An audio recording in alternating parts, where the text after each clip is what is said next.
tardes, bienvenidos al Ateneo, bienvenidas al Ateneo. Muchas gracias por el esfuerzo de estar aquí esta tarde, y además una tarde estábamos comentando particularmente, que valoramos particularmente vuestra asistencia, porque hoy tenemos o compite con nosotros un acto que tiene también mucha relevancia en Granada a nivel literario. Presenta Ángeles Mora, una poeta brillante, una mujer de una trayectoria absolutamente de excelencia, su obra reunida en el Centro Lorca, en una edición muy cuidada que ha prologado, creo, Andrés Soria, el catedrático de literatura de la Universidad de Granada. Entonces, al coincidir, ha sido una contraprogramación penosa, en el sentido de que ha dividido a la persona interesada en la literatura, ¿no? Pero en cualquier caso, aquí tenemos nuestro público, agradecemos enormemente que estéis aquí. ¿Qué ofrece el Ateneo esta tarde? Han venido, hemos invitado a dos personas que nos hacen una propuesta muy interesante, Enrique Girón y Andrés Arenas. La propuesta que nos hacen es que participemos en el rescate, en la recuperación de la memoria de una intelectual española, andaluza, paramaseña, malagueña en este caso, del primer tercio del siglo XX, que tiene una trayectoria brillante, comprometida, polifacética, política, actriz, política feminista, es decir, activista del feminismo, diplomática, incluso, por eso estamos hoy aquí, autora de una serie de libros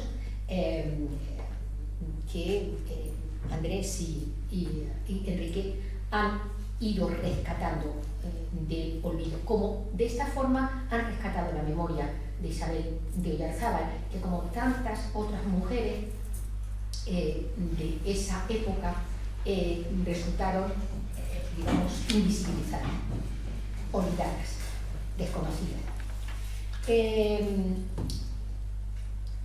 Para presentar a los editores y traductores de la obra de Oyarzábal, que por cierto hablo de traductores porque la inmensa mayoría de la producción literaria de Isabel de Oyarzábal está escrita en su lengua materna. Era de madre escocesa, y ella, cuando terminada su etapa de compromiso político y de activismo político en la España republicana y tras la Guerra Civil, se exilia a México, y en su exilio mexicano comienza a desarrollar su producción literaria, su obra literaria, como digo, fundamentalmente en su lengua materna, en lengua inglesa. Por tanto, era doblemente desconocida. Desconocíamos al personaje y desconocíamos también su obra, porque no estaba en nuestra lengua. Ellos, Andrés y Enrique, abordaron, ellos explicarán por qué y cuándo, la traducción de la obra de Isabel, y de esa manera nos han ayudado a recuperar su memoria.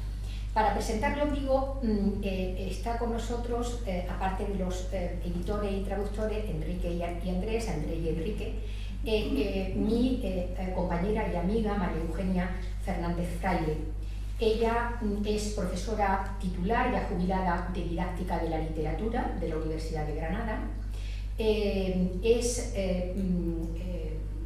investigadora del Instituto Universitario de Investigación de Estudio de las Mujeres y de Género, y además creo, María Eugenia, corrígeme si me equivoco, miembro del cuadro de profesorado del máster en estudios de las mujeres y de género, el GEMMA, que es el máster universitario de la Universidad de Granada, un máster Erasmus Mundus, que yo creo que es de los primeros, si no el primero, en Europa sobre estudio de género.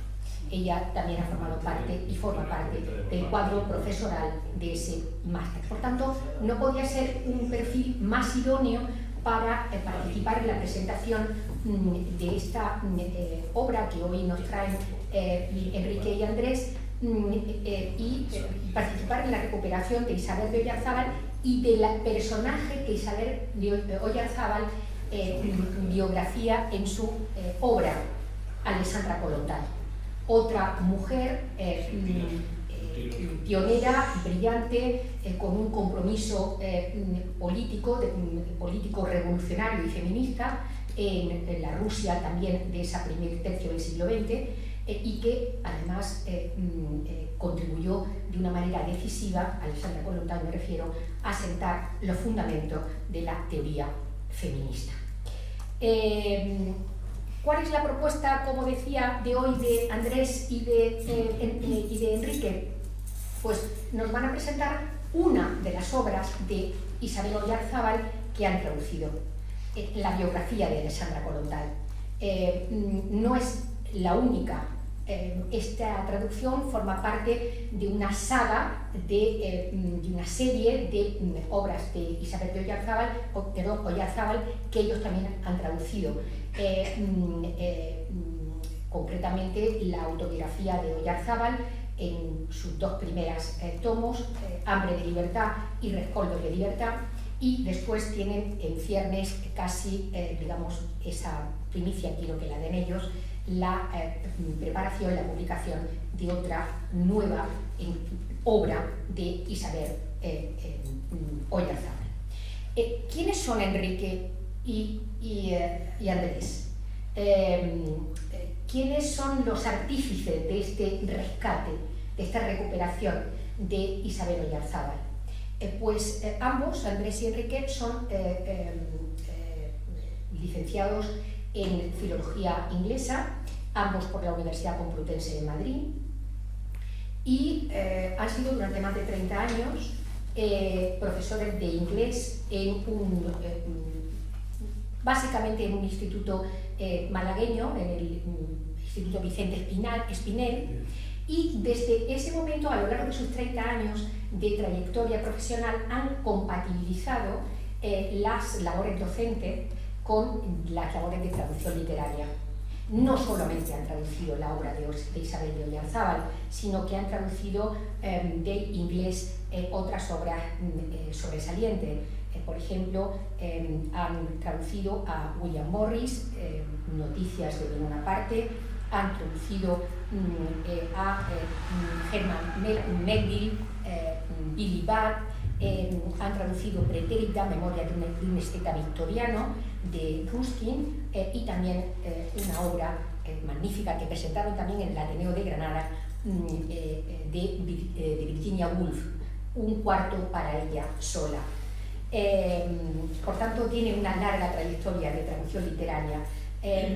Una disciplina de la que ya hablaremos, la traducción literaria, particularmente compleja, y en la que ellos han sabido aportar un alto nivel de excelencia, han conseguido lograr un alto nivel de excelencia. Gracias, por tanto, en nombre del Ateneo, a Andrés y Enrique y Andrés, por aceptar esta invitación y contar hoy con vuestra presencia para recuperar la memoria de Isabel Oyarzábal. Muchas gracias, María Eugenia. Adelante. Vale, buenas tardes, gracias Rosa por la presentación que has hecho mía y de Enrique y de Andrés también. Bueno, buenas tardes, y mi intervención en esta mesa se sitúa desde la sección de feminismo, en colaboración con las lecturas que Rosa colabora también del Ateneo. Y el objetivo, como bien sabéis, del Ateneo y también de la sección de feminismo, pues es impulsar la cultura inclusiva y visibilizar pues las aportaciones de las mujeres. Cuando Rosa nos propuso a Socorro Robles, aquí presente, y a mí, presentar una biografía de Alessandra Kollontai, rusa de San Petersburgo y escrita por Isabel de Oyarzábal, malagueña, pues, y además escrita en inglés, pues la verdad nos pareció una idea muy interesante y no nos dudamos en ningún momento presentarla aquí y asumirla como tal. Y además traducida al español por estas dos personas que han trabajado y han reconocido y han dado visibilidad a Isabel de Oyarzábal. Estas dos mujeres, como bien ha dicho Rosa, son unas mujeres avanzadas en su tiempo, en su época, feministas y pioneras las dos, tanto en su vida privada como en su vida pública.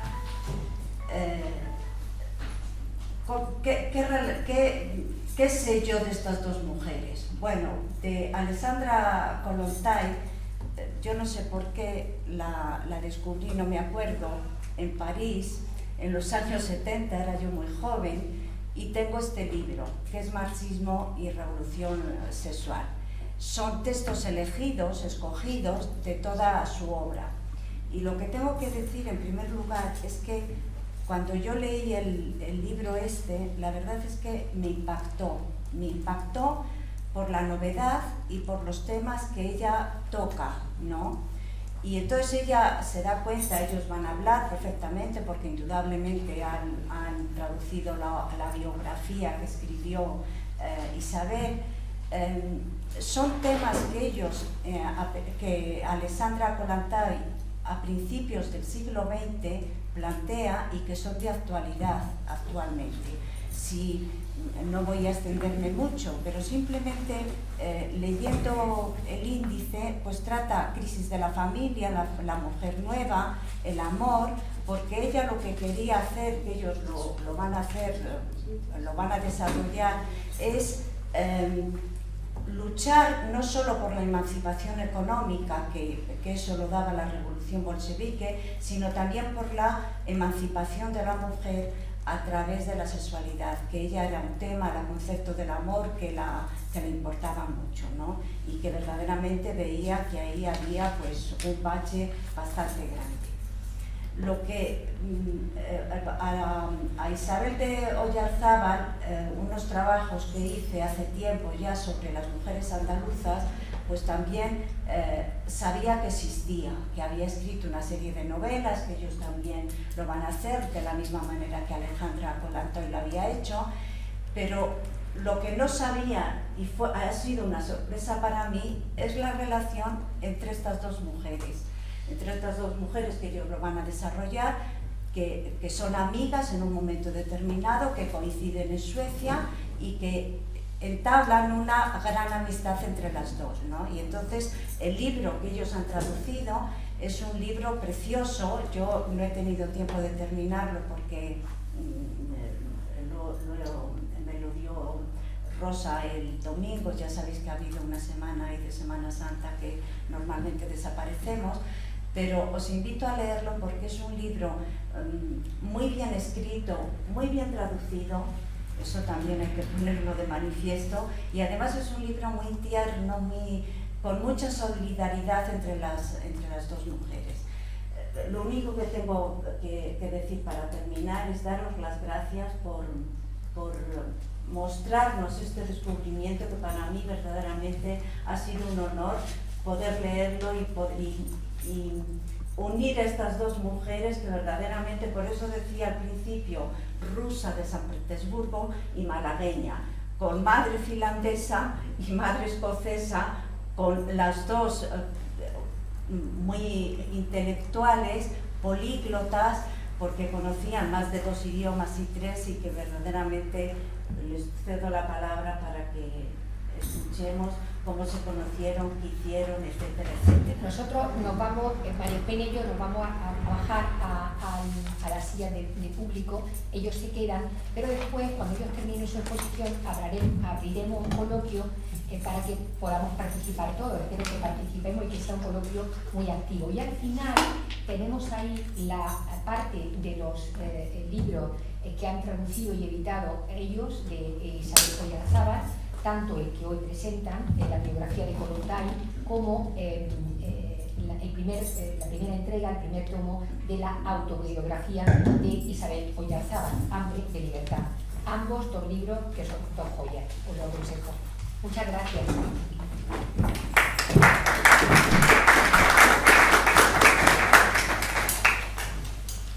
Buenas tardes, gracias por vuestra presencia. Bueno, después de esta presentación, que da gusto cuando estamos con amigos, no desde hace mucho tiempo, pero realmente la amistad ahora se está afianzando. Gracias Rosa, gracias Eugenia, gracias al Ateneo. Siempre que hemos entrado en contacto con él, nos ha atendido maravillosamente. Nosotros somos ateneístas de Málaga. Si no digo decirlo. Luego invitas algo, Y aquí en esta institución, hermanos, nos encontramos como en casa. Eso hay que decirlo, no es retórico. Bueno, pues nosotros lo que vamos a hacer es, yo voy a dar unas pinceladas, la semblanza bastante rápida de Isabel, para poner un poco el contexto, y Andrés hablará ya específicamente del libro que nos ocupa hoy. Efectivamente, esta mujer malagueña, desconocida en España, un poquito menos en Málaga, fue, como ha dicho Rosa, actriz, fue traductora, periodista, crítico teatral, conferenciante, diplomática y también inspectora de trabajo, quizá la primera inspectora de trabajo. Voy a empezar diciendo que cómo nosotros llegamos a conocer a este personaje. Como siempre en la vida, muchas veces son casualidades, o más bien causalidades.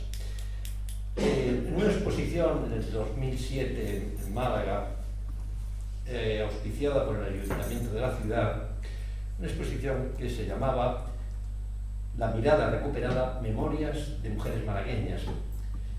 El comisario de la misma, Víctor María Heredia, que es un gran amigo nuestro y gran conocedor de la obra de Isabel Oyarzábal y de otras muchas cosas, nos estuvo explicando en los diferentes lugares de esa exposición, pues malagueñas que son muy conocidas en la ciudad, no tanto fuera, pero algunas de ellas pues seguro que les suena, como Victoria Kent o María Zambrano o Rosa de Gálvez, hermana de los famosos Gálvez de Machada Vieja. Y luego nos señaló en un stand un libro que ponía I Must Have Liberty, de Isabel de Palencia. Debo tener libertad. Claro, nos llamó la atención un libro escrito en inglés por alguien de habla hispana, no sabíamos si era española o de otro sitio, y Víctor nos explicó que era una parte de la autobiografía de Isabel Oyarzábal Smith. ¿Por qué Isabel de Palencia? Bueno, pues como tantas veces sucede o sucedía en el pasado, tomó el apellido del marido. Eso para nosotros nos suena mucho, por ejemplo, con María de Zárraga, María de la O, que firmaba María Martínez Sierra. A pesar de ser feminista, pero es la época que les tocó vivir y tal.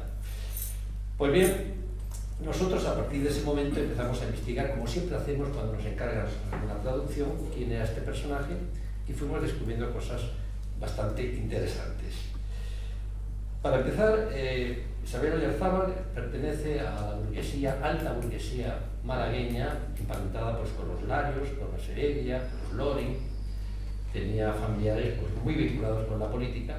Podríamos decir que tuvo una especie de infancia o de vida regalada, pero también es cierto que desde los 7 a los 11 años estuvo interna, a pesar de que los padres vivían en la ciudad, interna en el Colegio de la Asunción, que era un colegio bastante elitista, donde había monjas de habla inglesa, francesa, de ahí que Isabel Oyarzábal, aparte de ser bilingüe, me refiero a inglés y español, dominaba perfectamente también el francés, cosa que le sirvió mucho después en su vida profesional.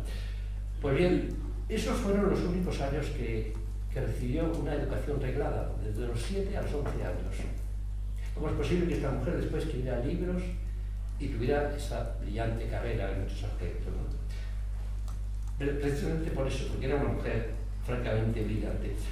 Mire, desde los 14 a los 28 años que permanece en Málaga sabemos poco porque ella, yo no sé si por coquetería, en la propia autobiografía no habla de edades, no sabemos qué edad tiene en cada momento, pero sabemos que cuando parte para Madrid, como ahora explicaré, tenía ya 28 años.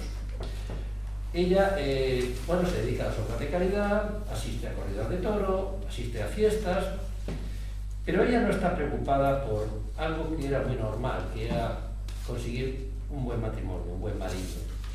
Ella hace teatro para los soldados que vienen de África, para la Cruz Roja, y descubre que, o cree que el teatro es su vida, que es a lo que se quiere dedicar. Curiosamente, en un momento determinado, el matrimonio Tobau-Palencia, formado por Ceferino Palencia, que era un autor y dedicado al teatro, y su mujer, María Tobau, que era una actriz pues, de la altura de María Guerrero, de la Silvu, consigue ella, a través de un primo suyo que estaba muy bien relacionado, que le hagan una prueba y decide irse a Madrid. Claro, imagínense ser actriz en una persona de la alta burguesía, aquello era prácticamente un escándalo, ¿no? Pero claro, curiosamente, la que más le apoyó fue su madre, que era escocesa, que era muy religiosa, pero un poquito más liberal, y ambas se van a Madrid. Para los malagueños, este hecho les recuerda seguramente a Anita Delgado, la maharaní de Calcuta, ¿no? Que también se fue a Madrid, en otras circunstancias, se fue con 16 años, de familia muy humilde, cosa que no era lo de Isabel, pero bueno, en ambos casos pues, se dedican un poco al mundo de la farándula. Una vez en Madrid descubre que no es lo suyo, el teatro, y se dedica a la escritura. Pero no se aleja totalmente del teatro porque se casa con el hijo de María Tubao y de Ceferino Palencia, que se llamaba Ceferino Palencia. Bien, pues ella crea una revista, La Dama y la Sociedad. Como es bilingüe, también hace de corresponsal para revistas extranjeras, se hace crítico de teatro. Curiosamente, ella comenta en su autobiografía, que personajes que conocía, como Benavente o como Martínez Sierra, se ponían muy nerviosos con sus críticas, siempre temiendo que fuera ella muy severa, ¿no? Se relaciona con muchos políticos, con muchos intelectuales, y además descubre una faceta importante, la de conferenciante. Ella escribe un libro que se llama El traje regional en España y se dedica a dar conferencias llevando los propios trajes, ella los muestra. Y además, curiosamente, por motivos políticos, durante la época de la dictadura de Primo de Rivera, ella prácticamente es el único sustento de la casa, el sustento económico. Y en un momento determinado, pues decide hacer las Américas, irse a América a dar conferencias, lo cual fue un verdadero trauma para la familia, para los niños, pero también para el marido, Ceferino, que nunca se opuso a que lo hiciera, pero bueno, aquello era una tragedia, pero también supongo que son cosas de la época. Allí en América hace contactos que luego le servirán para el futuro. Bien, en el año 33, en contra de la opinión de familiares, amigos y de su propio marido, que dice que es una locura que intente ser inspectora de trabajo, que oposite, ella lo hace y saca las oposiciones, ¿no? Y más tarde, en el año 36, cuando empieza la contienda, la envían a ella y a otro séquito, entre los que había un cura, que se llama Sadasola, para explicar la causa republicana que hay en Estados Unidos y Canadá. Y recorren 45 ciudades en 2 meses, por el medio de transporte de entonces. Y allí, ya digo, hace muy buenas amistades. Y más tarde, ya casi al final de ese periplo, le dicen que le han nombrado, o le quieren nombrar, embajadora en Suecia y Finlandia. Allí se va, y allí realiza su trabajo, acompañada de su hija Marisa, dejando el resto de la familia en España. Ella, naturalmente, tiene la contradicción de sentirse culpable de que ella tiene allí una vida especial, mientras sus compatriotas están pasando grandes penurias. Acabada la guerra, le ofrecen la posibilidad de quedarse en Suecia, pero ella declina y buscan, se reúnen la familia y piensan en otro destino, y todos menos Ceferino deciden ir a México, por la proximidad cultural, etc. A Ceferino le costó adaptarse, y además quiero decir algo sobre él. En muchos casos yo creo que a veces han sido injustos con él, porque decían que era una especie de lastre, que era un poco zángano comparado con su mujer, y yo creo que no es cierto. Ceferino era abogado, un pintor notable, fue traductor, gobernador civil e incluso ministro plenipotenciario en Letonia.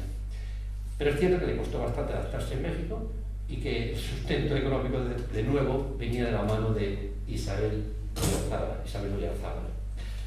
Bueno, pues en México, como había estado previamente en Estados Unidos, hace contacto con la editorial Longman, que le encarga varios libros sobre España y, bueno, de alguna manera sobre la vida también de la propia Isabel. Entonces, en el año 40, escribe I Must Have Liberty, que nosotros hemos traducido por Hambre de Libertad.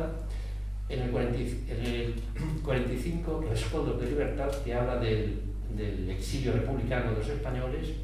En el 47, la biografía de Alejandra Kollontai, que nosotros la hemos rebautizado como Mis recuerdos, de Alejandra Kollontai. Y curiosamente, y esto te lo ha hablado Rosa, que hemos descubierto hace poco, un libro inédito que todavía no se ha publicado, que se llama Amelali, que es una finca en el estado mexicano de Michoacán, que compran la hija Marisa y el yerno Germán Somolinos. Curiosamente, hace poco hemos contactado con la familia de Germán, que tiene muchísimas fotos y documentación, estas cosas de la vida, por lo cual estamos muy contentos porque el libro, cuando salga, pues llevará fotos, ¿no? Y este rancho, bueno, nos cuenta Isabel de una manera muy poética, pues la vida normal de la finca, con lo cual tenemos ya más datos de su vida, cosa que ya habíamos perdido la noción, ¿no? Sigue dando conferencias y muere nada menos que con 96 años en 1974 sin poder volver a España. Quiero decir que en este viaje de recuperación nosotros no hemos estado solos, porque además nos han precedido pues, personas importantes antes que nosotros, mujeres, que han escrito, no quiero dejar ninguna, pues Rosa Ballesteros, Nuria Capdevila, Matilde Iroa, Pablo Quílez, Mar de Pablos o Antonina Rodrigo. Olga Paz, que además ha escrito también una tesis, igual que Mar de Pablos, o José B. Martínez. Pero también nosotros, amistades nuestras, por ejemplo, como Aurora Luque, la gran poeta, que nos ha acompañado en todo este tiempo, incluso fuimos a Suecia a presentar un libro a Estocolmo, e incluso también va a ser una de las editoras de Amelali. Gracias a ella, en Málaga existe una sala, Isabel Oyarzábal, y además tiene ella precisamente el premio que lleva su nombre, Isabel Oyarzábal, un premio que le dio la Asociación Feminista ADIM de Málaga. Creo que es una gran compañera, pero también nos ha acompañado mencionado Víctor Heredia, también Enrique Benítez o Miguel Moreta.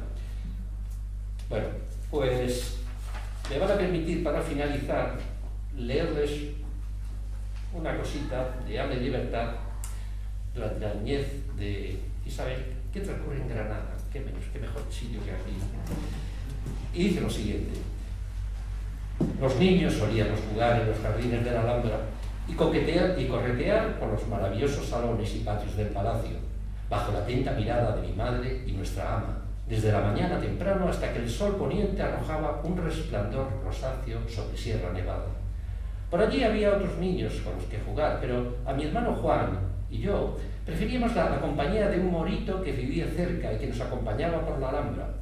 Se suponía que ganaba el sustento vendiéndoles a los turistas babuchas de cuero amarillo y rojo, pero él normalmente dejaba la cesta al cuidado del portero del hotel y entraba en la Alhambra, en donde se quedaba meditando horas y horas. Juan y yo lo llamábamos Muley Hacén y acabó haciéndose muy amigo nuestro en nuestras sucesivas visitas a Granada. Los tres nos sentábamos juntos en el suelo cerca de la fuente que había en un rincón en donde los cipreses eran tan frondosos que casi no se veía el cielo, y Muley Hacén nos contaba unos maravillosos cuentos de cuando era niño y de su gente, la mayoría, me imagino, fruto de su imaginación, pero que nos fascinaban y que para él eran una forma de expresión que le salía de dentro. Algunas veces le decíamos que se quitase el turbante y que nos enseñara lo que él decía eran unos cortes en la cabeza afeitada y que todo hacía pensar que se los había causado en la guerra. Su tono era tan sugerente y nuestro conocimiento de historia tan escaso que Juan y yo nos creíamos que él era un superviviente de la gran batalla entre los moros y los reyes católicos que había tenido lugar en Granada casi 5 siglos antes. Los niños no tienen sentido del tiempo, así que nos parecía perfectamente normal que nuestro amigo Muley Hacén pudiese haber sobrevivido a lo largo de todo este periodo, y afortunadamente nuestras visitas a Granada se interrumpieron antes de que pudiéramos dudar de la sinceridad de nuestro amigo. Ahora me encanta pensar que aquella ilusión nunca se frustrase, y disfruto al evocar aquel moro de cierta edad sentado bajo los cipreses, con los brazos cruzados y su rostro inclinado un poco hacia adelante, como si intentase interpretar el significado de los incesantes murmullos del agua, de la Alhambra, lo que para él podría haber sido un mensaje de su gente. A mi madre le gustaba llevarnos a Granada porque suponía un cambio tonificante tan diferente al aire suave de Málaga. Y como ella siempre decía, era una misión cómoda porque allí nos portábamos magníficamente. Era cierto. No recuerdo ni travesuras ni percances que turbasen la tranquilidad de nuestra ama en Granada. Allí, además de que no teníamos colegio y de que no hubiese nada que pudiera interferir en nuestra libertad más absoluta, el lugar en sí nos embrujaba, en especial a Juan y a mí. Había algo en todo aquello tan misterioso que nosotros nos sentíamos verdaderamente emocionados. El único incidente en el que recuerdo me vi envuelta tuvo que ver con el instinto comercial de otra niña. Una mañana me preguntó si me importaba acompañarla a recoger violetas que crecían silvestres en los jardines de Alhambra. Y en un momento en el que yo le estaba haciendo un ramillete a mi madre, ella dijo que podríamos vender las semillas a la gente que se alojaba en el hotel y ganar mucho dinero. El plan me pareció fascinante, así que nos pasamos el día quitándole semillas a las flores y envolviéndolas en trozos de papel. A la tarde siguiente, mamá me vio dirigiéndome a los huéspedes del hotel, la mayoría de los cuales eran turistas ingleses, tratándoles de vender las semillas de la violeta a una perra gorda en paquete. Mi madre me echó un sermón obligándome a devolver el dinero a todos mis clientes, debido a lo cual tengo que admitir que sacó para siempre mi precoz talento para los negocios.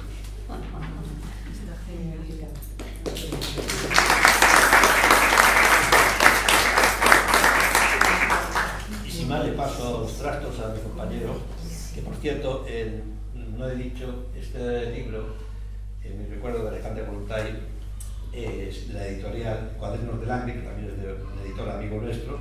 Es una editorial pequeña, pero muy ambiciosa, con lo cual pues hemos ya publicado media docena de libros. Y Alejandro. Bien, buenas tardes. Que nada, habida cuenta que me toca a mí cerrar plaza, es casi seguro que se van a producir repeticiones, un poco inevitable, en fin.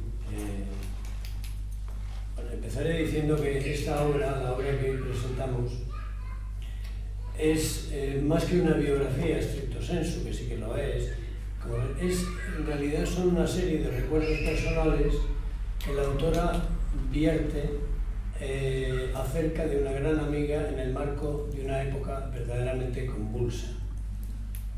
La década comprendida entre 1940 y 1950 coincide con la publicación de las que se pueden considerar las tres mejores obras de Isabel Oyarzábal. Es decir, Hambre de libertad, Rescoldos de libertad y la que presentamos hoy, que es la biografía de Alejandra Kollontai. Coincidirá, asimismo, ya lo ha dicho mi compañero, con la época de su exilio en México, tras haber ocupado el cargo de embajadora plenipotenciaria en Suecia, representando a la República. Estas obras son ya fruto de su madurez creativa. No olvidemos que cuando ella publica Hambre de libertad tiene 62 años y cuando aparece esta obra, la biografía de Alejandra Kollontai, tiene casi 70. Cronológicamente estamos hablando de una época en la que hay una generación de mujeres entre las que podríamos citar a Clara Zetkin, Emma Goldman, Rosa Luxemburgo, Victoria Kent o Clara Campoamor. Yo creo que es un buen plantel, ¿no? Llevaría pues a todas ellas les tocaría soportar una serie de avatares entre los cuales no está excluida la estancia en la cárcel. Como consecuencia de todo esto dejarán a la posteridad con cierta frecuencia un testimonio autobiográfico. Había que contar lo que había pasado, lo que les había pasado. Ahí Kollontai nos dejará su conocida autobiografía de una mujer sexualmente emancipada, que recuerdo perfectamente que en los años 70 era una época que me ha hecho cierta gracia que María Eugenia, sin embargo, empezó con el marxismo y la revolución social, mientras que yo elegí una parte, bueno, esa obra yo en aquella época no la conocía, pero esta sí, y el título me pareció, en la época de Franco, verdaderamente sugerente, ¿no? En caso de la española, ya he dicho antes, son sus 2 volúmenes autobiográficos. Hasta hace relativamente poco, la obra de Isabel Oyarzábal ha permanecido inédita. Razones evidentes. En la época del franquismo no estaba el horno para bollos y en el tiempo posterior, bueno, pues simplemente no había nadie que se hubiera ocupado de ello, como pasa con muchas mujeres y con muchas personas que no figuran en la historia de la literatura. La historia de la literatura habría probablemente que reiniciarla continuamente, ¿no? Bien, no será pues hasta bien entrado el siglo XXI cuando se publicarán las 2 traducciones de Must Have Liberty, Hambre de Libertad, e igualmente Smoldering Freedom, Rescoldos de Libertad. A pesar de todo el interés que despertó su obra autobiográfica y su obra periodística, desgraciadamente su biografía de Alejandra Kollontai quedó relegada al olvido para el público español.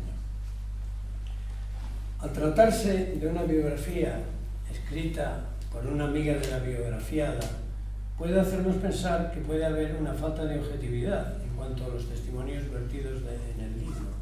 Esto es lo que dice, por ejemplo, Cathy Porter, digamos que no reconociendo el mérito que tiene esta biografía, que yo creo que está bien escrita, se lee bien, es amena, y el hecho de que haya escrito una amiga pues le da un sesgo especial, pero no, yo creo que no se debe invalidar una obra por eso, ¿no? La visión que tiene en esa época Isabel Oyarzábal de Alejandra Kollontai es exactamente así, cito textualmente. Dice: me resultó una persona interesante desde la primera vez que la vi en Ginebra. Alejandra era ante todo una idealista. Sus ideas políticas podían no ser del agrado de todo el mundo, pero uno se veía obligado a respetarla por su absoluta fidelidad a lo que ella consideraba lo mejor para la felicidad del ser humano. Ella sabía que yo no era comunista, pero sin embargo había otras muchas cosas que nos unían. Las trayectorias vitales de ambas mujeres presentan numerosas similitudes, a pesar de la pequeña diferencia de edad que existía, he dicho que eran 6, si no lo digo ahora, 6 años entre ellas. Isabel Oyarzábal ya conoce algunas de las publicaciones de la rusa y dice textualmente, dice: por supuesto que la conocía por referencias, ya sabía de sus trabajos con bastante detalle, había leído sus libros y estaba bien informada de sus eficaces campañas en pro de los derechos de la mujer en el ámbito nacional e internacional, pero no fue hasta que la traté personalmente cuando fui capaz de apreciar sus notables virtudes en su totalidad. Tal vez sea esta, en la faceta teórica, donde Kollontai representa un espejo en donde mirarse la española. Alejandra había sido ya ministra del gobierno ruso tras la caída del régimen zarista y exhibe además una actitud revolucionaria en gran parte de sus teorías. Esta biografía de Kollontai que presentamos tiene bastante de autobiográfica, en especial en el capítulo 19, donde se reconstruye la historia de la amistad entre las 2 mujeres. Hay que tener en cuenta que en su tarea como diplomática, la agitadora rusa posee ya una experiencia, pues ha ejercido su labor en las legaciones extranjeras de Noruega en 1924 y en México 2 años más tarde. En Estocolmo se consolidará su amistad y allí será Alejandra de Kollontai de gran ayuda para la española, tanto para los asuntos de protocolo como en el estricto desarrollo de sus funciones, ya que Isabel Oyarzábal es la primera vez que ejerce en una embajada. Asimismo, son bastante coincidentes sus tareas intelectuales. Las 2 como ya ha mencionado antes María Eugenia, plasmarán sus recuerdos en sendas obras memorialísticas, al igual que ocurre con la novela, género en el que Oyarzábal se asomó con En mi hambre mando yo, título de la novela, y Kollontai se dejará tentar con dos obras, Love of Worker Bees y A Great Love. Love of Worker Bees se ha traducido como El amor de las abejas obreras y A Great Love se ha traducido por La bolchevique enamorada. Novelas que en el caso de la rusa tienen un fuerte contenido didáctico, en las que pesa más la tesis que el relato en sí. Sus obras de ficción poseen una sencillez ingenua y conmovedora, escritas con el deseo de que sean accesibles a las obreras que no tenían costumbre de leer relatos de ese tipo. Kollontai, en tantos aspectos pionera, fue la primera mujer que participó en el gobierno ruso, como ya he dicho, ostentando el cargo de ministra de Bienestar Social. Esto lo cuenta Isabel Oyarzábal con detalle en el capítulo 9. Rusia entró en el siglo XX como un país feudal y atrasado en el que pronto proliferaron las huelgas, las manifestaciones de los trabajadores y los motines, todo lo cual desembocó en la Revolución de 1917 que derrumbó el antiguo régimen del zar. Tras la instauración del nuevo gobierno, pocas mujeres jugaron un rol prominente en los órganos de decisión del partido, y entre estas mujeres destacó la figura de Alejandra Kollontai. De modo que en esa época se consigue la igualdad de género a nivel político, sexual y económico, el derecho al voto, la unificación del salario, la libertad del divorcio y el aborto libre y gratuito. Todo esto quedaría en suspenso, desgraciadamente, una vez que Stalin toma el poder. Bien, por esto hay una parte cuando Alejandra Kollontai escribe sobre la liberación sexual, que a mí ha sido una frase que se me quedó muy grabada, cuando dice: Alejandra Kollontai formuló una teoría según la cual las mujeres debían predisponerse a consumir la sexualidad como un vaso de agua. 1917. Esta biografía, durante el exilio de Isabel Oyarzábal en México y publicada en 1947, es un buen exponente de lo que Gerald Brennan describió al decir que en España se estaba produciendo un cierto progreso en el arte de la biografía, que había sido durante mucho tiempo una de las formas más atrasadas de España. Esto lo dice en la historia de la literatura española. Y tal vez María Eugenia nos pueda explicar después a qué se debe, si es que... Porque en realidad con la biografía como género literario ocurren unas cosas muy curiosas, y es que yo creo que es un género literario bastante olvidado. Y yo me pregunto si se sabe cuántas cátedras en las que se imparta la asignatura de biografía hay en España. Probablemente ninguna. Bien,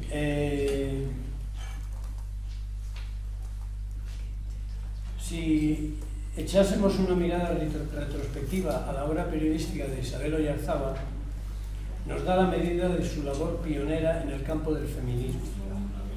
Su toma de conciencia nos lo cuenta en sus memorias y se produce en su encuentro con un campesino de Alaurín. Isabel Oyarzábal y el campesino de Alaurín. Dice ella: un comentario de un campesino de Alaurín, de repente, me dio la clave para entender que había mucha gente que carecía de todo. Lo recuerdo bien, pues estaba esperando a la tía María, así que me paré a preguntarle, campesino por su familia, a la que ya conocía. ¿Cómo quiere usted que estén, señorita?, comentó.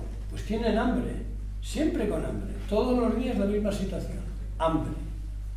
Lo miré con asombro. Hasta entonces Nunca me había dado cuenta de que el hambre podía ser algo más que una molestia pasajera.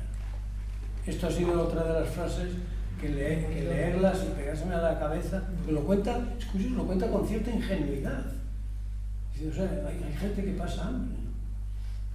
Algo semejante ocurrirá con la joven Alexandra, que acompañó a su marido a una fábrica textil cuyas condiciones de trabajo dejaban mucho que desear. Esta es la versión, por decirlo así, de Kollontai. Y dice: una visita a la enorme y famosa fábrica textil Krenkow, que empleaba 12.000 obreros de ambos sexos, decidió mi destino. Yo no podía llevar una vida feliz y pacífica mientras la población obrera se hallaba tan terriblemente esclavizada. Simplemente debía unirme a este movimiento. Es curioso la coincidencia en ambas, en el sentido de que creen que tienen que actuar de cierta manera, que tienen una misión en la vida. El año 1917 será el año en que Lenin regresa a Rusia y encabeza el movimiento bolchevique. Se originará asimismo la Revolución de Octubre. En esta época, desde abril a octubre, Alejandra Kollontai habla en fábricas, en las calles, en barcos de guerra, en reunión de mujeres trabajadoras. Gracias a sus buenas relaciones con Lenin, será nombrada, como ya se dijo, comisaria del pueblo para la asistencia pública. En este periodo de actividad febril por parte de la rusa, no regateará esfuerzos en su lucha contra la indiferencia de la clase obrera y sus dirigentes por la opresión específica de las mujeres. Estas solo lograrán la igualdad en una sociedad con un orden económico, social e ideológico nuevo. Está pues convencida de que la liberación de las mujeres pasa necesariamente por la dictadura del proletariado. Su otra gran tarea consistirá en que el partido integre efectivamente en su programa las medidas específicas que contribuirían a la emancipación de las mujeres. Será una tarea de crear un hombre y una mujer nuevos, que luchen por una revolución en la vida cotidiana y de las costumbres, forjar una nueva concepción del mundo y, sobre todo, una nueva relación entre los sexos. En ese mismo año, Isabel Oyarzábal está muy comprometida también con la causa feminista, como puede verse en algunos de sus artículos periodísticos escritos para el periódico El Sol. Así titulará, por ejemplo, dos de ellos: El sufragio femenino, lo que significa el derecho a votar, título. Y luego, El sufragio femenino 2, por lo que debe votar la mujer. Para ella, el problema del sufragio está en estrecha relación con la educación, con la conciencia en definitiva. Escribe Isabel Oyarzábal: la mujer no se ha dado cuenta del todo de lo que es el voto, ignora lo que puede valerle y por lo mismo no lo desea. En el momento en el que se percate de que el sufragio no es ni más ni menos que el reconocimiento por el Estado de la personalidad femenina en cuanto afecta a sus derechos, acudirá al llamamiento universal en ese terreno. En el segundo artículo incluirá las 8 peticiones que deben constituir la bandera del movimiento feminista. La autora de la biografía y la biografiada entendieron que la escritura era la forma ideal para combatir el olvido. El exilio que se produce tras la Guerra Civil Española es posible que no haya tenido precedente moderno de tanta duración. Cada exiliado experimentó el dolor de la separación de su tierra y la interrupción de una etapa de su vida, es decir, la pérdida de un espacio y un tiempo que le eran propios. Este es el trasfondo que late en Hambre de Libertad. En el caso de Alejandra Kollontai, el exilio será también una constante en su vida, ya que en 1908 se verá obligada a huir de Rusia y vivirá exiliada en Europa y en Estados Unidos hasta 1917. El 9 de marzo de 1952, 3 semanas antes de su cumpleaños, Kollontai sucumbirá a su tercera crisis cardíaca. Como ella se temía, su muerte solo fue comentada por un grupo de camaradas en una necrológica minúscula. Fue enterrada con una ceremonia simple en el monasterio de Novodevichy, donde la lápida dice: Alejandra Mikhailovna Kollontai, 1872-1952, revolucionaria, tribuno y diplomática. El 28 de mayo de 1974 fallece con 96 años de edad Isabel Oyarzábal. Es enterrada en el Cementerio Español. Al día siguiente aparece en el periódico Novedades. La señora Oyarzábal de Palencia formó parte del grupo de intelectuales de la República Española. Fue diputada y ministra de España en Suecia y Finlandia. Representó a España en la OIT en Ginebra. Fue una de las primeras mujeres que alcanzaron el rango de embajadora junto con una británica y otra soviética. Precisamente escribió The Life of Alejandra Kollontai, que trata de la primera embajadora rusa y famosa luchadora. Muchas gracias.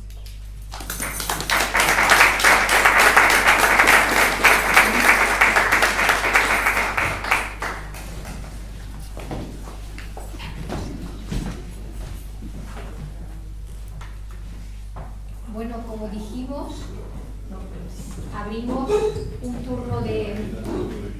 coloquio y un turno de palabras para que todos podáis intervenir, preguntar, aportar. Estamos esperando deseosos vuestra aportación. ¿Quién empieza?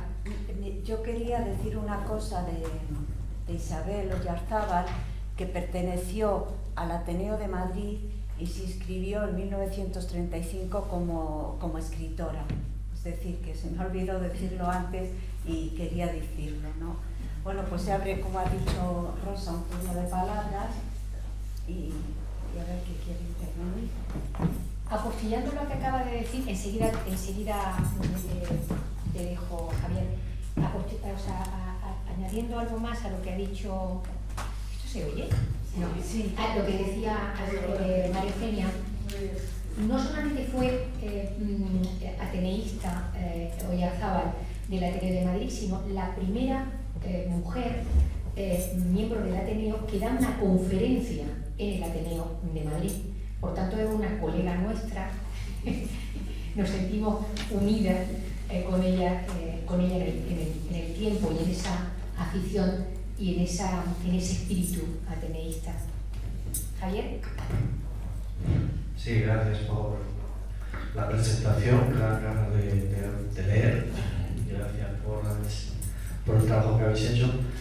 La pregunta que quería hacer era, lógicamente en la presentación no cabe todo, ¿cuál fue la reacción de Kollontai cuando Stalin se liquida todas las conquistas que ella había conseguido?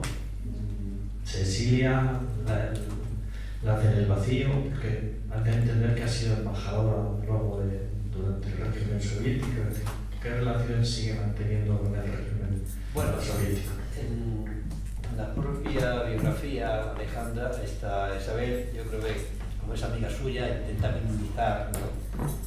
Casi disculpándola. Yo creo que ella era consciente de lo que Stalin estaba haciendo, porque amigos suyos, colegas suyos estaban siendo depurados, enviados a Siberia, o en fin, otras cosas. Ella está en ese momento en Suecia, no sabe todo lo que está sucediendo y aparentemente lo siente, claro que siente lo que está pasando, siente lo que le está ocurriendo a esa gente, pero en mi opinión no toma ninguna decisión. Yo creo que tenía la oportunidad de oro de exiliarse precisamente cuando estaba en Suecia, y yo creo que lo acepta, y supongo que también son cosas del partido, ¿no? Esa la obediencia al partido por encima de todo, ¿no? Los intereses personales no tienen tanta importancia como los colectivos. Entonces, yo creo que en ese sentido me da la impresión que mira para otro lado, ¿no? ¿No, Andrés? A mí me da la impresión de que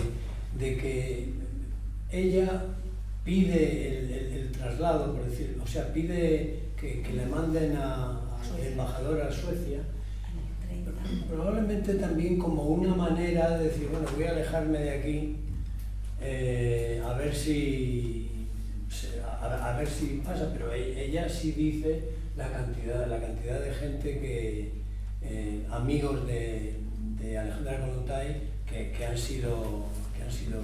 les han matado, vaya. Entonces, esto es algo que Enrique y yo hemos discutido con cierta frecuencia cuando lo traducíamos y tal. Claro, yo pedir el heroísmo de Alejandra Kollontai poniéndose allí como bandera, eso suponía que le iban a matar, o sea, es decir, era evidente. Entonces, hombre, yo no es que lo disculpe, pero yo lo entiendo, ¿no? Y aquí hemos pasado también una dictadura y todos sabemos lo que pasa, ¿no? Con las dictaduras. Entonces, en fin, yo dejaría la cosa así en empate, porque Enrique es más pugnaz en esto y siempre dice que debió tomar partido y verdaderamente haber ejercido una, pues tal vez, o no sé. Bueno, de todas las maneras, leyendo un poco la biografía de Kollontai, ella hizo una biografía suya, autobiografía, hasta 1924. Y en 1924 se paró, yo no sé por qué, y fue una verdadera luchadora durante toda su vida. Por ejemplo, se atrevió a criticar a Marx en cuanto Marx decía que con el comunismo pues habría un hombre nuevo. Y ella dice que un pequeñito detalle, porque además era como muy irónica, ¿no? La Kollontai. Y dice que ahí no estaba la mujer nueva, que la mujer nueva ya existía en Rusia y que había subordinado las cuestiones del amor en su vida, es decir, que no era lo más importante tener un amor y casarse, que había otras cosas. Entonces ponen en el mismo plano lo que es la emancipación económica con la emancipación sexual. Por eso el libro este en los años 70 pues lo titulan así, pero y hablaba, que esto lo comentamos ayer, hablaba con Lenin de tú a tú, le discutía todo y se atrevió por otra parte a pedir la independencia a Finlandia. Por lo tanto, es una luchadora ella grande y la pilló, yo creo que al final ya de su vida, con muchos problemas cardíacos, estuvo de embajadora desde el 1930 a 1945, no sé, puede ser que verdaderamente tendría que haberse autoexiliado, pero en fin, no sabemos. Yo les he preguntado que el hijo que pasó y dice que se autoexilió también a América, o sea que no sabemos. Y luego en 1972 la hicieron, ha estado en Rusia, no la han traducido, no la han editado hasta hace muy tarde, ¿no? Y la han editado y la han traducido antes en España y en los países occidentales antes que en Rusia. Y en 1972 apareció en Rusia unas obras suyas y no aparecía absolutamente nada de la familia, porque claro, en aquel momento el hecho de que ella dijera que la mujer nueva tenía que estar incluida en el hombre nuevo de Marx, pues fue verdaderamente un poco fuerte. Y luego no sé si aparece también, con esto ya acabo, no sé si aparece también en la autobiografía, en la biografía que hace Isabel de Orzábal, que sus obras fueron traducidas durante la Segunda República. La bolchevique enamorada apareció en 1928, en 1930 La juventud y la moral sexual, en el 31 La mujer nueva y la moral sexual y en el 37 El comunismo y la familia. Luego indudablemente en el franquismo desapareció y volvió a resurgir otra vez en los años 70. Yo no sé si habla algo de esto, Isabel, de los libros estos que se editaron en la República. No recuerdo. Que yo sepa no. Pues se editaron, luego se perdieron como tal. Bueno. Yo quisiera, al hilo de lo que acabáis de comentar, de lo que acaba de contar María Eugenia y Javier, y la respuesta de Andrés, yo estoy más en la postura de Enrique. Yo pienso que Kollontai podría haber visibilizado una disidencia ideológica de Stalin, del régimen de Stalin, del régimen de terror de Stalin. Y de la misma, y podía haberse autoexiliado, precisamente aprovechando su distancia geográfica, espacial de la Unión Soviética. Lo mismo que hizo Oyarzábal, que sí que fue valiente en ese sentido. Se exilió como una manifestación de la disidencia hacia, digamos, la España negra del franquismo que se instala tras la guerra civil.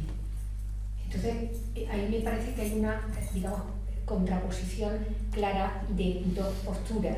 Una postura que, en mi opinión, no me atrevo a decir que no sea valiente, pero una postura menos comprometida, ¿no? Más sabiendo que ella, que Kollontai no compartía los postulados, la deriva del régimen, mantenerse en esa postura meramente escapista creo que no contrasta mucho con la valentía de Oyarzábal en ese sentido, que está en México y ahí inicia esa obra biográfica en la que la primera es una defensa de la República y la segunda, Rescoldos, una crónica de la herida que supone el exilio. En mi opinión, yo reivindico mucho más me solidarizo mucho más, comparto más la postura de Oyarzábal que la de Kollontai en ese sentido.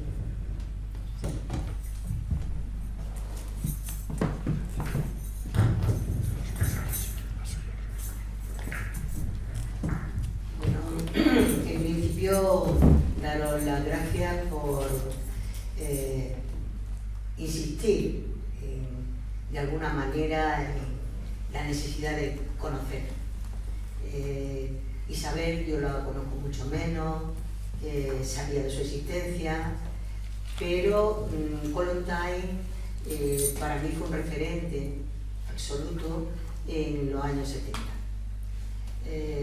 La idea suya del amor libre y la crítica tan enorme que hace a esa consideración burguesa, que cómo se interpreta el amor libre, queda sencillamente para que las obreras estuvieran a disposición y después sufrían las consecuencias de los hijos. De tal forma que fue una manera de desenmascarar totalmente lo que era o cómo la ideología se puede cambiar formalmente pero no sustancialmente. De tal manera que las mujeres obreras, las mujeres en general, yo en la época universitaria yo coincido con esa idea de que el amor libre se vendía fundamentalmente como un avance para el feminismo. Sin embargo, era una trampa para muchas mujeres, porque las consecuencias sociales no eran equiparables en ninguno de los momentos por esa relación sexual, y es la inhibición de muchos varones en ese sentido. El que una persona a principios del siglo, los primeros un tercio del siglo, se atreviera a desmantelar totalmente algo que se consideraba como un avance, me parece importante. Kollontai también, a nivel del mundo del trabajo, tuvo una situación muy crítica, una situación muy avanzada desde el primer momento, y muy crítica con el socialismo que se estaba implantando. Decía Jenny que lo hizo de una manera muy cercana, que no se arrugaba, que no tenía un escalafón, sino que planteaba las cosas de tú a tú, ¿no? Y yo me parece que eso era muy difícil, hoy incluso es muy difícil, ¿no? Esa proximidad a los problemas desde una posición de igualdad. Otra cosa que me parece interesante de Kollontai, no conozco sin saber, pero por lo que estáis diciendo creo que tiene muchos puntos en común, pero el tema de los cuidados, es decir, el patrimonio nuevo, es decir, el nombre nuevo, pero cómo van a ser las relaciones las relaciones entre camaradas, las relaciones entre iguales, cómo se va a llevar a efecto. Siempre se libera a la mujer, o se pretende que se libere a la mujer, a través del Estado, a través de los servicios públicos. Eso sabemos que no fue así, pero sí que es cierto que en la primera parte de la revolución bolchevique se planteó de ese modo, es decir, cómo intentar que las guarderías, que los comedores públicos, es decir, que el servicio público ocupara esa parte de los cuidados. Las dos mujeres, desde luego, tienen una semejanza en qué, porque viven épocas revolucionarias, donde el interés del cambio se manifiesta de una manera clarísima. Las dos tienen un compromiso, quizás menos una que otra, pero obviamente tienen un compromiso y tienen una manera de llevar ese compromiso en etapas de una forma mucho más acertada, en otras a lo mejor no tan acertada, pero ciertamente el compromiso está ahí. Y las dos son feministas. Las dos entienden que la mujer tiene que cambiar de una manera absoluta. Y lucha en un sentido, porque claro, cambiar mentalidades no es cambiar algo que sea fácil. Y sin embargo, ellas sí que insisten bastante en la manera de consideración de esa nueva sociedad. Por eso la utopía forma parte de la consideración intelectual de las dos mujeres y me parece interesante. Claro, ¿eso las lleva al exilio? Pues evidentemente. O sea que era lógico. Ya, pero bueno, lo cierto es que también hay un exilio psíquico, si tú quieres, sentimental. Cuando algo que tú has promovido, que has luchado, que ha ido a la clase obrera, sobre todo a las mujeres, y le has explicado de qué manera sería el nuevo horizonte, y después ver que todo eso se viene abajo de una manera clara, que todo el gran avance que se había ocasionado, pues, o por lo menos en el papel, resulta que eso se queda en agua de borraja, ya es algo tremendamente duro, ¿no? Para Alejandra, supongo. Pero en fin, que más que nada deciros que de Alejandra sí he leído obras suyas, pero de Isabel no, y me está invitando a hacerlo. Muchas gracias por eso. Hay también, al hilo de lo que acabáis de decir, hay también una discrepancia, creo yo, en los postulados, en la posición o la reivindicación de postulados feministas de Oyarzábal y Kollontai. Quiero que me lo aclaren ellos, que conocen mejor a los dos personajes. Tengo el dato, no sé si estoy equivocada, de que Oyarzábal y Kollontai tenían dos posiciones discrepantes acerca del sufragio, del sufragio femenino. Tengo entendido, corregidme si me equivoco, que así como Oyarzábal era una defensora, reivindicó de manera muy potente, muy comprometida el voto femenino, Kollontai no tanto. No sé si estoy equivocada o no. Me gustaría que ese tema lo aclarase, porque yo creo que tenía entendido que era una de las discrepancias que la propia Oyarzábal manifiesta en la biografía de Kollontai respecto a la posición de Alexandra Kollontai. Y esa patata caliente se la paso a mí. Está muy puesto. No, vamos a ver, yo lo que sí recuerdo, lo he leído, cuando Isabel Oyarzábal dice: Alejandra Kollontai era comunista, yo no. Dice, pero a pesar de eso eran más las cosas que nos acercaban que las cosas que nos separaban. A mí me parece esa postura una postura de gran madurez, o sea, es decir, porque en el fondo probablemente que estamos planteando qué es primero, la revolución social o la revolución feminista. Otra pregunta que quedará ahí, es decir, claro, es que ahí Kollontai sí que insistía y decía, bueno, la revolución, pero eso. Yo ya en el tema concreto del sufragio, tampoco, hombre, es evidente que, porque lo he leído, que Isabel Oyarzábal sí está claramente a favor de... Me extrañaría pensar que Alejandra Kollontai no estuviese, pero vamos, no estoy en condiciones de darte aquí un... No, pero yo creo que no sé si se burlaba, pero Kollontai, de las sufragistas, porque decían que es que parece que el objetivo último es el voto. El voto es, bueno, un camino, pero hay otras cosas mucho más importantes, más ambiciosas. Yo creo que le parecía poco. Para nosotros, para los españoles, yo creo que parecía mucho el voto, ¿no? Pero Alejandro quizá no.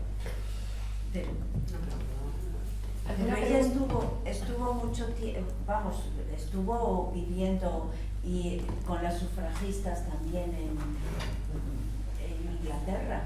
¿Dices Isabel? Sí, Isabel. Sí, eso es. tomó conciencia de eso en Inglaterra. Lo que dices es que para ella la emancipación económica social tenía que ir a la par con la emancipación femenina.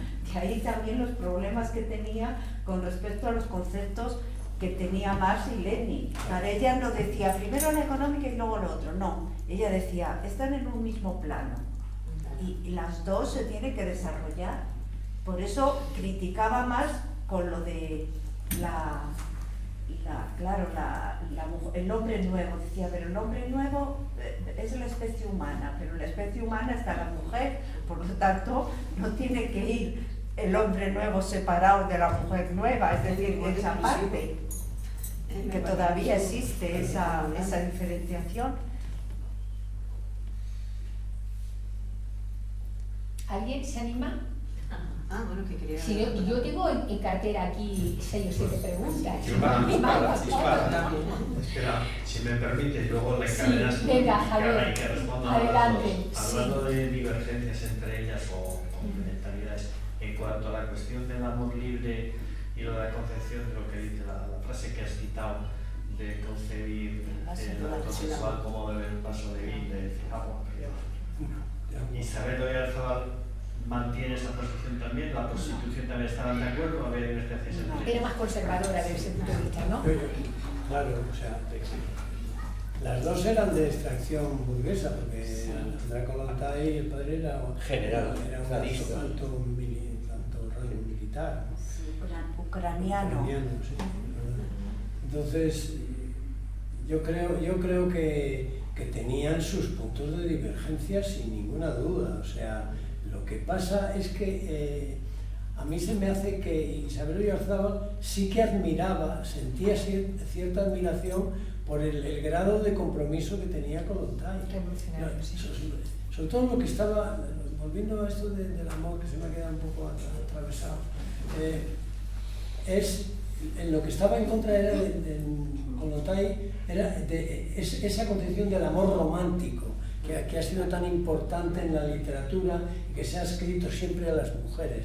Eso yo creo que lo rechazaba de forma bastante radical. Tengo esa sensación. Las dos, ¿no? Sí. Las dos, pero sobre todo con con el matrimonio monógamo. Venga, animaros. Si no, lanzo yo otra. Yo, y dejo que vayáis madurando otra pregunta por ahí, porque no me resisto a que no participéis. Yo voy a cambiar un poco de tercio y me gustaría que hablásemos, o que nos hablase de la traducción literaria, es decir, de vuestra actividad profesional como traductores literarios. Yo creo que es una disciplina que tiene plena autonomía y que tiene una enorme complejidad, ¿vale? Esa es mi impresión.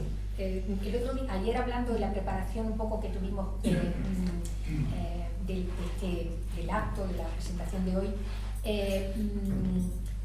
comentaba Andrés, es que no es lo mismo que te encarguen traducir un texto sobre el oxígeno medicinal que traducir una obra literaria. O sea, son dos cosas completamente diferentes. Yo creo que eso necesita tener un talento, digamos, especial, tener un conocimiento de la literatura y también de los estilos literarios y demás. ¿Por qué no nos habláis un poco de eso, de la traducción literaria y de qué supone, qué complejidad supone para el traductor? Eso no lo sabemos bien. Pues venga, por favor. Como somos traductores a 4 manos, también son 2 voces, venga, empiezas. No, yo creo que nosotros que hemos vivido de la enseñanza, no nos hemos visto obligados a traducir, como decía Rosa, no nos hemos visto obligados a hacer esa traducción, no tenemos nada en contra. Los que son traductores profesionales probablemente se han ganado la vida y les han traído esa traducción, les pagan y ya está, ¿no? Nosotros hemos podido elegir, y eso yo entiendo que es un privilegio en el sentido etimológico, ley privada que hace que puedas decir que no a ciertas cosas. Pero, por supuesto, todo el respeto a esas personas que hacen la traducción de cómo funciona un reloj, o cómo se pone la lavadora, o cómo se arregla se cambia el filtro del lavavajillas. Es una situación, quiero decir, en nuestro caso, tengo que confesarlo, que nosotros, por supuesto ya por nuestra edad provecta, sobre todo la mía, no he tenido obligación con dar las clases, te ha dado mucho tiempo libre, que eso es lo que yo entiendo que ha sido un privilegio también, estar en la enseñanza, que tienes bastante tiempo libre, y eso yo creo que es importante. Entonces, en cuanto a la traducción, la verdad que nosotros nos hicimos traductores un poco por azar. Es decir, nos encargaron una traducción, yo lo recuerdo perfectamente, el que era vicerrector de la Universidad de Málaga, y me llamó un día y me dijo: Andrés, quiero que traduzcas un libro de una hispanista que se llama Marjorie Grice Hutchinson, que vivía en Málaga, por cierto. Y yo le dije: mira, Vicente, yo es que no soy traductor.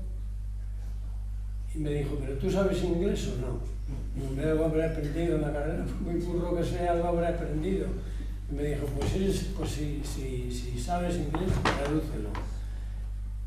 Poco sabía yo la dificultad, y probablemente poco sabíamos los dos, las dificultades que tiene traducir un texto. Pero déjeme que te interrumpa. Pero tuvimos el gran privilegio, yo creo que es el privilegio de ser un traductor, que el autor te ayude. Porque a veces los autores, todo lo contrario, ponen palos en las ruedas, no les gusta lo que has hecho.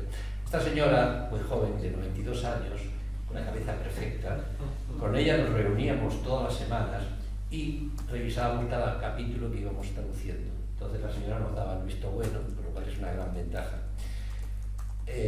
Nosotros no somos traductores de carrera, pero evidentemente aprendemos a traducir traduciendo, como todo en la vida, ¿no? O sea, a base de esfuerzo, de equivocarte. Y bueno, así hemos hecho una veintena de libros, la verdad. Hemos tenido, eso que decía antes del tiempo libre, bueno, no se puede decir que todos los profesores han tenido el tiempo libre que has tenido. No, porque hay gente que se prepara para clases. Tengo la sensación de que la carrera didáctica es, en fin, ¿no? De eso, pero es verdad que no teníamos prisa a la hora de traducir, es decir, nosotros cuando se encargan de una cosa o parte de nosotros, bueno, tomamos el tiempo que necesitamos, mimamos mucho el producto y además lo acompañamos, y esta es la prueba, es decir, que no nos conformamos simplemente con traducir, sino que intentamos rescatar, si es necesario, al autor. Y hemos tenido la suerte, enorme suerte, de contactar con autores vivos, lógicamente, que nos han echado una mano. Algunos también te decían: yo de eso no me acuerdo, si lo traduje así, no se acuerdan, ¿no? Y la verdad es que la traducción literaria, como tú has dicho, es muy complicada, ¿no? Lo hemos pasado muy mal con Virginia Woolf y otras gentes, ¿no? Porque son complicadas, pero bueno, todo es positivo. Yo creo que requiere un conocimiento de literatura, ¿no? Es decir, no es solamente traducir, porque traducir una obra literaria, un texto literario, significa saber trasladar a otro idioma, pero manteniendo en la esencia el significado y el estilo de la obra original. Eso no tiene que ser nada fácil. Se intenta. Pienso, ¿no? Hombre, básicamente, perdón un momentito, básicamente, cuando uno traduce puede tener dos aproximaciones al hecho de la traducción. El original, o vuelas muy cerca de él, en cuyo caso la traducción queda un poco rijosilla, ¿no? Por pegarse demasiado al texto. o volar muy arriba, en cuyo caso parece que has hecho tú otra obra, ¿no? Otra poesía. Nosotros, en fin, estamos traduciendo ahora a Lord Byron. Claro, si tú traduces a Lord Byron, primero que tiene ya unas dificultades de toma pan y moja, ¿no? Ya para empezar. Y luego es que es conveniente que estés familiarizado con lo que era el romanticismo, de lo que fue el romanticismo en Inglaterra, de lo que significó, de lo que ha significado Lord Byron, por qué Lord Byron ha perdurado, en fin, todas estas cosas.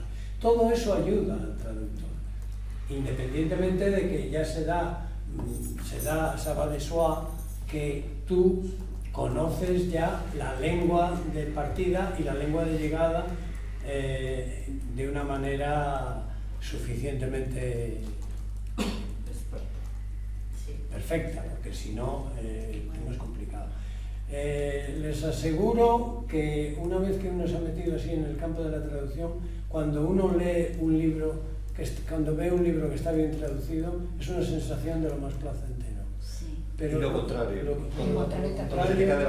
contrario, cuando ves que el traductor en muchos casos no ha entendido lo que dice el autor, pues la verdad es que uno siente decir, bueno, pues son limitaciones también. Pero vamos, es una disciplina, yo diría que apasionante.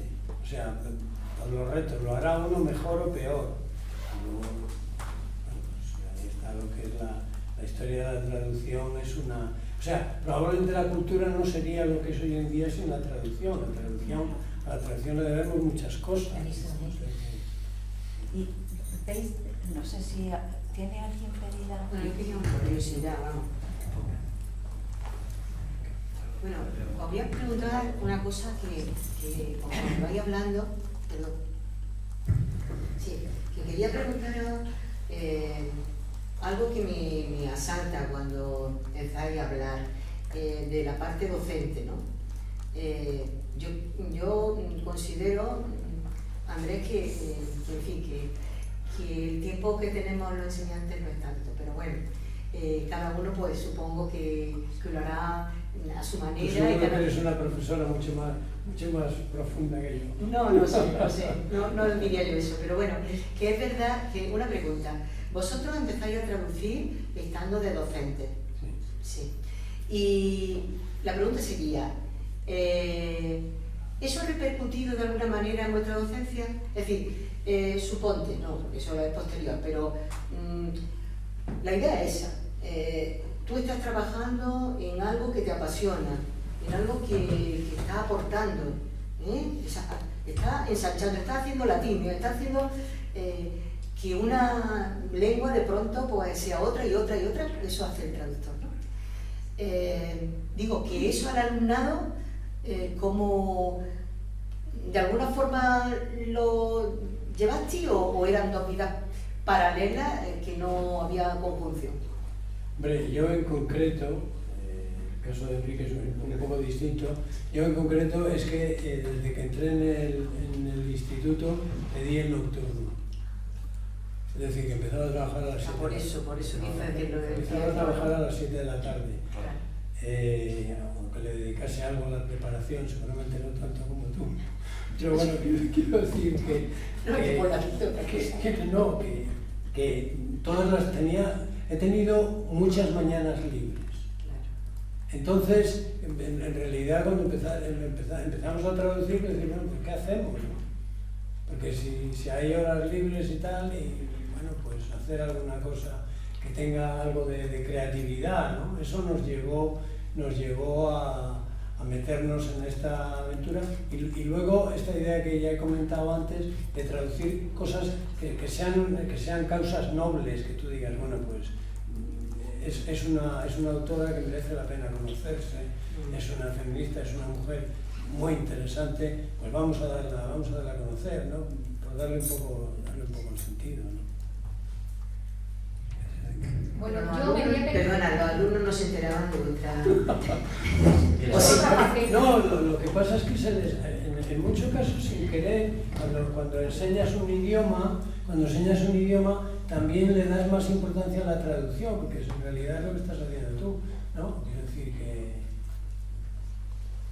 Pero Andrés, debes confesar que tradujiste porque estabas harto de explicar el genitivo sajón. Estoy harto del genitivo sajón. Mira, dar clase de inglés o de cualquier otra asignatura es un asunto de supervivencia. Los alumnos en general, tengo que ser pesimista, les interesa poco las cosas. Entonces, tenía ambiciones, él los tenía, les ponía películas sobre Oscar Wilde, no sé qué, tal, y maestro, y la afectividad no entra. O sea, realmente... Me suena. En fin, cada cosa iba por su lado, ¿no? Que la traducción no sé de qué manera nos pudo beneficiar a la hora de dar clase, porque digo que era una cosa un poco rutinaria, ¿no? Estar explicando siempre la gramática, a mí personalmente me aburría bastante. Pero bueno,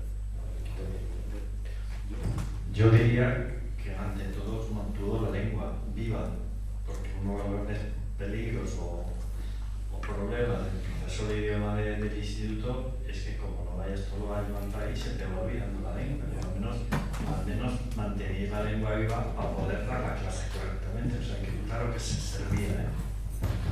Yo voy a hacer una cosa que no sé si me va a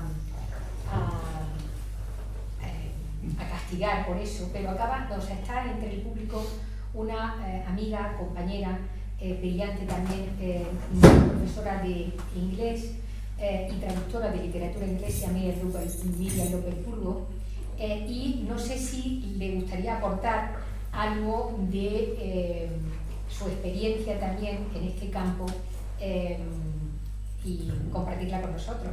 Miriam, gracias por venir. Gracias a vosotros por invitarme. Bueno, yo sí sé que cuando hay que traducir, que hay una diferencia muy grande entre los traductores generalistas y los traductores que se especializan en algo. Yo siempre he huido de los traductores generalistas a los que su trabajo les pagan a tanto la página, a tanto la palabra, y claro, ahí hay muchísimos problemas. Todavía en televisión española no distinguen lo que es billion y billones, por ejemplo. Todavía en televisión española, o no distinguen otra serie de cosas. Yo me especialicé, mi vida ha sido traducir y investigar literatura de viaje, 40 años dedicada a eso. Y he encontrado cosas en traductores de prestigio que he dicho, ¿cómo? Y he entendido por qué han dicho algo así. Os voy a poner un ejemplo simplemente, que es algo que a mí me encantó. Richard Ford va a Guadix y pregunta al deán de la catedral, en inglés, claro, o en su medio español, ¿de qué es la sillería? Y le dicen, es de Peral. Y entonces, él lo pone en su libro.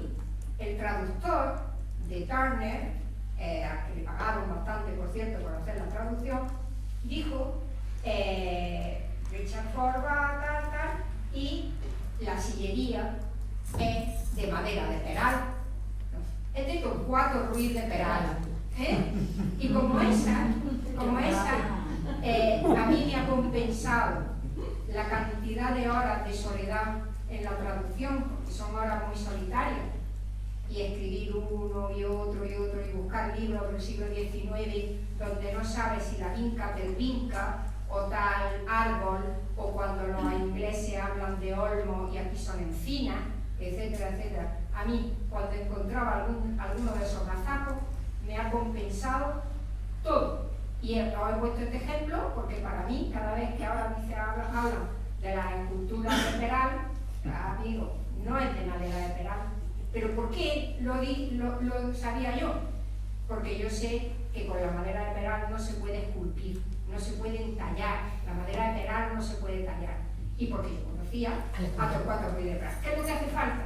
Que el traductor se apurte de lo que está traduciendo. Yo jamás me atrevería a hacer traducciones, ¿por qué os digo yo? De Alsacia, por ejemplo, o incluso de Galicia, porque no lo conozco. Ahora, Andalucía y todo lo que es a lo mejor un tema muy concreto, muchísimo cuidado y me he dedicado a eso mi vida. Bueno, ya está, no me enrollo más. Muchas gracias, Miriam. Gracias a ti. Yo quería hacer otra pregunta, disculpadme, porque tenía allí una batería que por supuesto no voy a lanzar íntegramente, ya se lo preguntaré a ellos en otro momento, pero sí quiero que me gustaría plantear una cuestión y preguntarle a ellos su opinión y también a vosotros, interpelaros a vosotros, ¿no? El rescate, la recuperación de Isabel Oyarzábal como una política comprometida, como diplomática, como actriz, como dramaturga, como autora literaria. Está muy bien que se haga a través de las traducciones, es decir, una contribución como la que vosotros habéis hecho, pero yo creo que la visibilización, la recuperación real, efectiva de las mujeres intelectuales invisibilizadas no se completará, no será efectiva realmente si no se plasman en los libros de texto. Es decir, cuando en el instituto se está estudiando literatura española, no aparecen estas mujeres. Si ese, conocimiento no se transmite en la formación de nuestros estudiantes, flaco favor hacemos, porque la recuperación se puede hacer a través del trabajo de Enrique y de Andrés y llega a nosotros, pero es necesario que eso, fructifique en personas que están formándose. Nuestros textos, libros de texto, no han hecho, creo, todavía eso, a esta altura. ¿Qué opináis? Bueno, no cabe si no estar de acuerdo con esto. He dicho antes que habrá que reescribir y continuamente la historia de la literatura. La historia de la literatura, pero no había mujeres, o que cuando llegan a ciertos periodos no había mujeres, o sea que aquí quitas Pardo Bazán, media docena más, pero no había más mujeres. Es que la pregunta es evidente. La pregunta es evidente, pero la carencia también es evidente. No, claro. Es que no lo tenemos resuelto. No, es que a nivel de...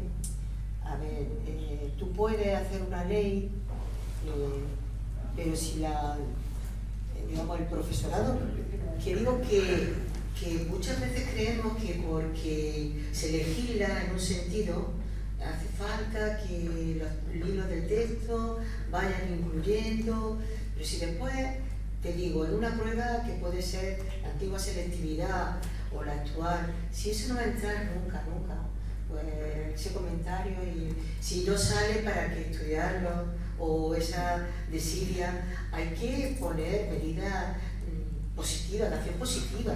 No basta simplemente con una ley plantee que los libros de texto deben de... los libros de historia son fundamentales. Si la historia no tiene un lenguaje inclusivo, si no tiene la contribución de las mujeres no aparece, si lo que se está investigando en el Instituto de Estudios de la Mujer de las universidades, eso queda en círculos muy reducidos, pues lógicamente nuestros estudiantes no pueden ir cambiando esa mentalidad. Entonces, cuando nuestras alumnas en un momento determinado dicen, bueno, pero ya eso de la igualdad, ya eso está como que está, ¿no? Perdona, a ver, de hecho no está. O sea, estará en la cabeza tuya, pero no en lo que tú estás estudiando y de lo que tú te examinas y de lo que a ti te van a exigir, con lo cual no está. Entonces, esa es una labor, por eso digo que el profesorado tiene una labor ingente para que esas mentes vayan cambiando. Y eso ocupa, pues, hacer unidades didácticas diferentes, plantearse todo lo que es la enseñanza de la historia de otra forma, y eso sí exige mucho trabajo. No es dar una clase. ¿Puedo hacer un comentario al respecto? Por supuesto. Me Hombre, yo diría que es necesario, pero no suficiente. Y digo, hay cosas mucho más importantes que figure una serie de personas en un libro de texto, que va a ser un nombre que no dice nada a nadie, ¿no? Yo pienso que en España falta una auténtica política cultural que tiene que pasar por todas las instituciones, televisión pública, no hablo de las privadas. A mí me da mucha rabia y a la vez admiración como hay países europeos como Alemania o Inglaterra o otro, Francia, que tienen una auténtica política cultural desde la televisión, de difusión de programas culturales. Y aquí la 2 en España, ¿cuánto la ven? ¿No? Poquísima gente. Y me da mucha rabia también, por ejemplo, hablando de la traducción, que en España todas las series infantiles están dobladas y no subtituladas en inglés. Con eso se había solucionado el problema de las lenguas, por lo menos en inglés, ¿no? Que son la mayoría de las... Con lo que hace Suecia, Finlandia y todo. Allí no hay ningún problema luego a la hora de enseñar idiomas en los institutos y en las escuelas. ¿Por qué? Porque los niños ya saben todos el lenguaje oral, que es lo fundamental en un lenguaje. Entonces hay tantas cosas que hacer. En Granada, que no haya ningún cine que eche películas en versión original, de vez en cuando una es una auténtica barbaridad y un atraso cultural impresionante. Una ciudad universitaria en facultad de traducción con más de 1.000 o 1.500 alumnos de ambos de extranjeros, que no hay ningún cine que eche películas en versión original, en auténtico contrasentido. Entonces hay tantas cosas que hacer a ese respecto que no sé qué hacer los políticos, ¿no? Aportaremos esa idea en la contribución que va a hacer el Ateneo al proyecto de capitalidad cultural de Granada 2031. Todas esas creencias las iremos anotando y apuntando y haciéndolas notar. Rosa, quería preguntaros una cosa. No sé si cuando traducís a una autora, el tema y la forma de escribir es distinta del autor. ¿Cómo apreciáis las distintas escrituras de los distintos temas? La forma y el fondo. ¿Es que hay una diferencia? Nos quieres meter en un jardín que no sabemos dónde vamos. Por eso te lo pregunto, porque tampoco lo... No hay problema. La forma es la misma, vale, y el fondo... ¿Temáticas te refieres? Sí, a la temática. Es decir, si el hecho de escribir a Isabel Oyarzábal la biografía de Alejandra Kollontai, si habéis, por ejemplo, traducido otra obra de un señor determinado que escribe la biografía de alguien. Pero es que nosotros nos ceñimos al original, es decir, sí, por eso sí, sin distinguir si es hombre o mujer, es decir, yo no en eso... Si os dais cuenta que hay determinados temas que son tratados... Si existe una literatura femenina y otra masculina, eso nos llevaría a un debate complicado. Sí, efectivamente. No sé. No sé qué. No. Y al hombre. Es que estoy de acuerdo contigo. Yo, en el texto hemos traducido en concreto la obra de una hispanista que he mencionado antes, de Martin Grace Hutchinson. Sí.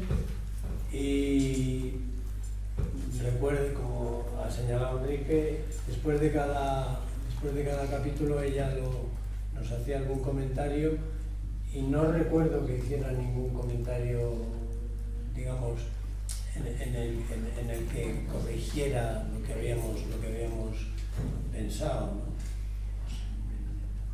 Es que yo empezaba a leer el libro y es como muy tierno, es muy... Porque está escrito así, ¿no?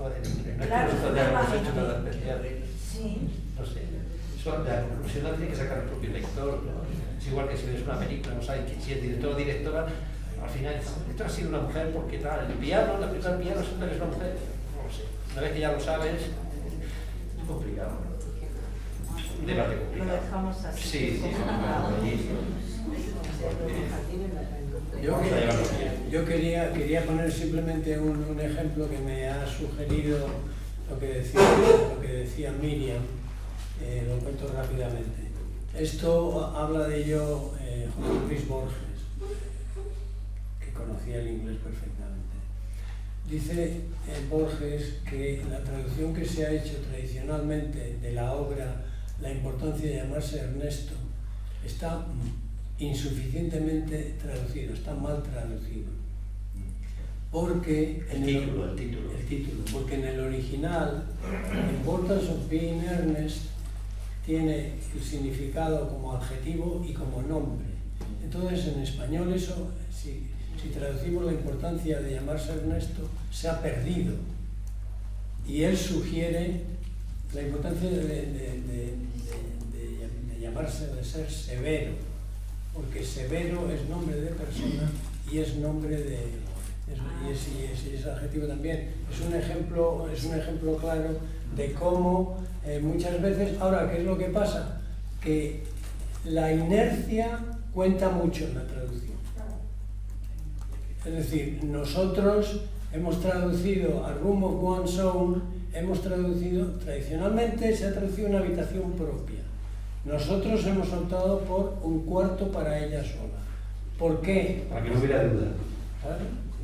Ahora, habrá gente que dirá, pues yo prefiero una habitación propia. Nosotros creíamos que se podría mejorar. En realidad, muchas veces el enfrentarte a ciertas traducciones es porque a lo mejor de las que has leído no te gusta ninguna y tienes la pretensión, que luego me dices a ver lo que sale, de que lo puedes hacer, de que lo puedes mejorar. Y en ese sentido,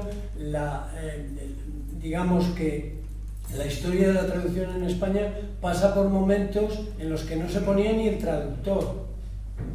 O sea, es que ni figuraba, no como nos decía ella hace un rato, dice, pero hombre, ¿cómo habéis consentido que no pongan vuestro nombre en la portada? Bueno, a veces lo quieren poner y a veces no lo quieren poner y no vas a ir al editor y cogerle de pescuezo y decirle Claro. ahí. Pero vamos, Cuidado que se está acabando esto. Es que yo les decía que eran demasiado modestos, porque indudablemente ponen que son los autores, pero ellos son también autores, puesto que han traducido una obra que ninguna de las autores vive actualmente. Suele ocurrir en casi todas las obras traducidas. Los nombres del traductor o traductores o traductora pasa casi desapercibido, muy pequeñito, incluso en contraportada. Sí, me queda muy invisibilizado también. Bueno, estamos llegando al fin porque son las 9 menos 10. Llevamos casi 2 horas charlando de Oyarzábal, de Kollontai, de la traducción literaria.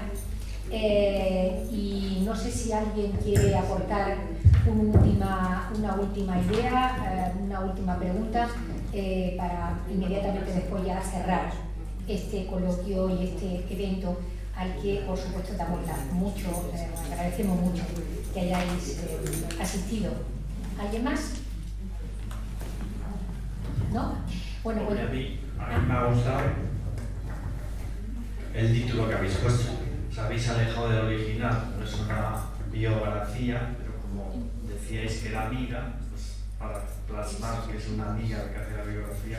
Mira, es parece una se toma, yo creo que igual que ocurre en la literatura, los autores, los directores de cine se toman ciertas libertades, ¿no? Nosotros, por ejemplo, de lo que estamos muy orgullosos es del I must have liberty, que lo han traducido algunas veces, he de tener libertad, es un poco forzado, y optamos por hambre de libertad. Nos tomamos muchas libertades en ese sentido, pero creo que el título tiene, porque además Isabel Oyarzábal, hay 2 cosas que le obsesionan, que es el hambre, no sé, y la libertad, ¿no? De hecho, rescoldo de libertad, hambre de libertad, o de tener libertad, si lo trajéramos así. Otro que es en mi hambre mando yo, es decir, que tenía esa cosa, y yo creo que en ese sentido, si mejora, también hay que pensar una cosa comercial, ¿por qué no?